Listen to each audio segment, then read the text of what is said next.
Good morning everyone, কেমন আছো তোমরা সবাই? আশা করি ভালো আছো। আমিও কিন্তু খুব খুব খুব ভালো আছি, সকলের ভালোবাসা আশীর্বাদে। তো যাই হোক, তোমাদের ভালোবাসার আমি প্রীতি। আর আজকে হচ্ছে সোমবার, এখন বাজে 11টা মতো। রান্নাবান্না অলমোস্ট কমপ্লিট হয়ে গেছে। তো কালকে শরীরটা খুব খারাপ করেছিল, ওই জন্য ভিডিও সেভাবে দিতে পারিনি। তো গরমে মানে খাচ্ছি যা যা না, মানে অ্যাসিড হয়ে যাচ্ছে। জল খাওয়া হয়তো কম হচ্ছে, আর অ্যাসিড হয়ে যাচ্ছে, দিয়ে শরীরটা খারাপ করছিল। যাই হোক, ওই জন্য সকাল সকাল ঘুম থেকে উঠেই আগে সব কাজ কমপ্লিট করে স্নান করে এসেছি।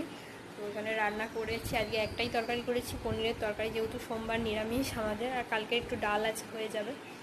আর ওখানে রান্নাঘরে বসিয়েছি ভাত, হয়েছে, ভাত হচ্ছে। তো তোমরা সবাই কেমন আছো, কী করছো অবশ্যই জানিও। আর বাইরের ওয়েদার আজকে পুরো মেঘলা, তবে প্রচুর গরম, ভ্যাবসা গরম একটা। তোমাদের ওখানে কোথায় কোথায় বৃষ্টি হচ্ছে জানিও। আমাদের ওখানে বৃষ্টির কোনো মানে বিন্দুমাত্র চিহ্ন নেই, কিন্তু প্রচুর গরম। আর গরমে দেখো আমার মুখে অলরেডি বেরিয়ে গেছে র্যাশ, সেখানেও বেরিয়েছে র্যাশ, মানে যা তা অবস্থা মুখে। তো চলো, এইমাত্র স্নান কমপ্লিট হলো। এখন কিছু কাজ বাকি আছে, বাসন আছে কিছু মাজবো, কিন্তু ভালো লাগছে না, পরে মাজবো। এখন একটু রেস্ট নেবো, বসবো। তো তোমরা সবাই কী করছো, কেমন আছো জানাও। শরীরটা খুব ক্লান্ত লাগছে। তো চলো, পরে আবার আসছি।